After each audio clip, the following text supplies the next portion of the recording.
1º de julho de 2026. Eu lhe pergunto, o Supremo Tribunal Federal ficou forte demais? Hoje existe uma pergunta que divide o Brasil. Ministros da Suprema Corte podem ser sócios de resorts? Ministro da Suprema Corte pode ter esposas com contrato milionário com pessoas que precisam do amparo do STF? Ministros do Supremo Tribunal Federal poderiam fazer palestras e eventos em países estrangeiros custeados por pessoas que dependem de ações que estão tramitando no Supremo Tribunal Federal? Até que ponto existe a parcialidade desses ministros? Nos últimos anos, o STF deixou de ser apenas uma corte constitucional e passou a ocupar o centro das maiores decisões políticas, econômicas e institucionais do país. Mas até onde isso fortalece a democracia? Em qual momento começa a preocupar? O Supremo Tribunal Federal foi criado para ser o guardião da Constituição. Sua principal missão sempre foi proteger direitos fundamentais, garantir equilíbrio entre os poderes e impedir abusos do Estado. Ou seja, o STF deveria funcionar como limite constitucional, mas o cenário brasileiro mudou profundamente.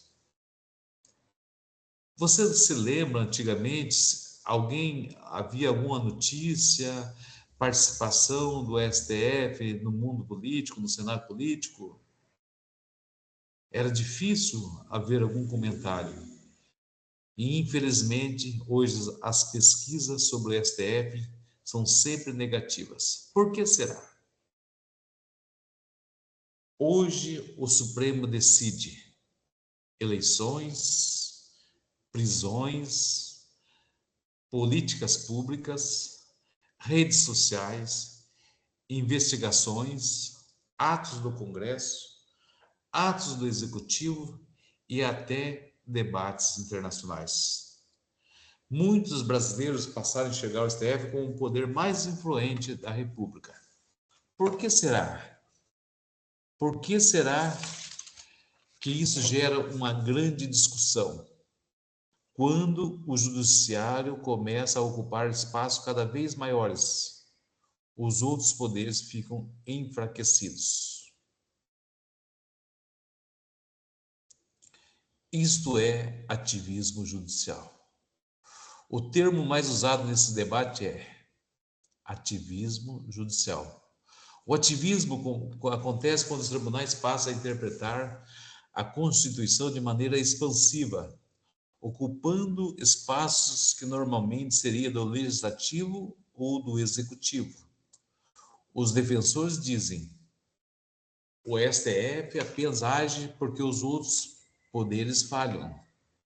Os críticos afirmam: o Supremo passou a governar sem voto popular. E é justamente aí que nasce a tensão institucional. Como uma decisão monocrática de apenas um ministro pode mudar tudo? Esse outro ponto que gera crítica é o crescimento das decisões monocráticas, principalmente de um ministro.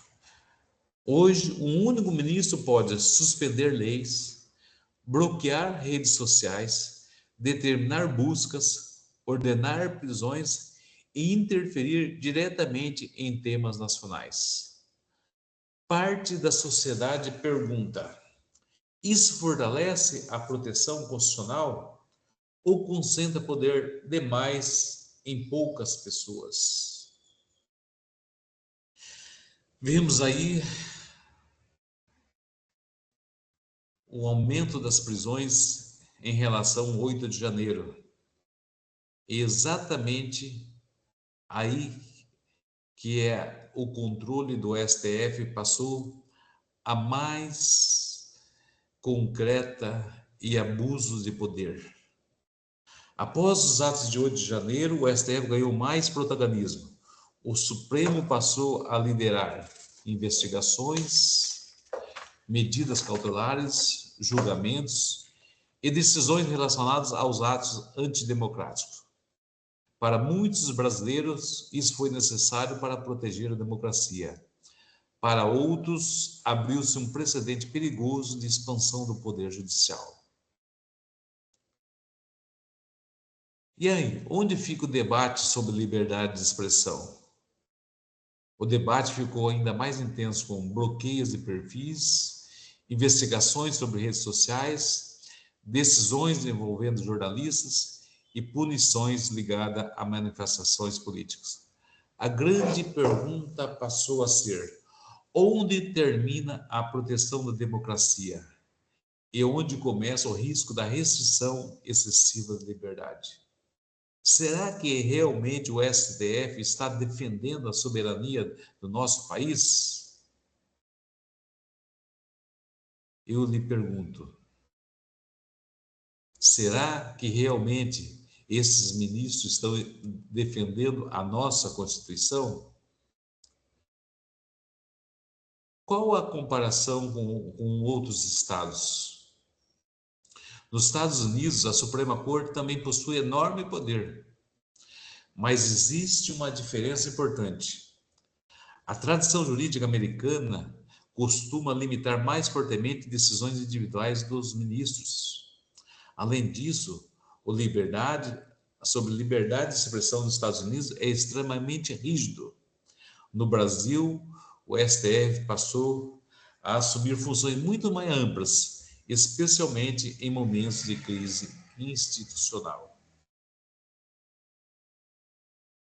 O povo, nas últimas pesquisas, perdeu a confiança no STF. O maior problema talvez nem seja o tamanho do poder do STF. O maior problema é quando parte da população começa a perder a confiança no equilíbrio entre os poderes. Porque a democracia depende de limites, freios institucionais, transparência e previsibilidade jurídica. Quando o cidadão passa a acreditar que um único poder se tornou dominante, nasce uma crise de confiança institucional. Qual o outro lado desse debate? Existe também outro argumento muito importante. Muitos juristas defendem que o STF precisou agir fortemente porque houve ataques a instituições, ameaças democráticas, radicalização política e omissão de outros poderes. Segundo essa visão, o Supremo não buscou mais poder, apenas ocupou espaços deixados vazios. Mas será que alguns daqueles 11 ministros agiu corretamente, pensando em defender a nossa Magna Carta? O debate sobre o STF não é apenas jurídico, é um debate sobre democracia, liberdade, limites do poder e confiança institucional. Nenhuma democracia sobrevive sem um judiciário forte, mas também nenhuma democracia permanece saudável quando qualquer poder deixa de encontrar limites. Talvez o maior desafio do Brasil hoje seja exatamente esse: proteger a Constituição sem desequilibrar a própria República. Meus amigos, quando um poder cresce demais, o verdadeiro teste da democracia passa a ser: quem ainda consegue limitar esse poder? Será que quando alguns ministros se reúnem para tomar uísques caríssimos, junto com pessoas que hoje estão sendo investigadas, é legal? É moral? Será que nossas leis, quando trata-se principalmente da suspeição, quando está mais do que provado a parcialidade, a pessoa não deveria declarar-se por suspeito? É isto que a população não consegue entender. Quando o poder econômico está acima da própria lei.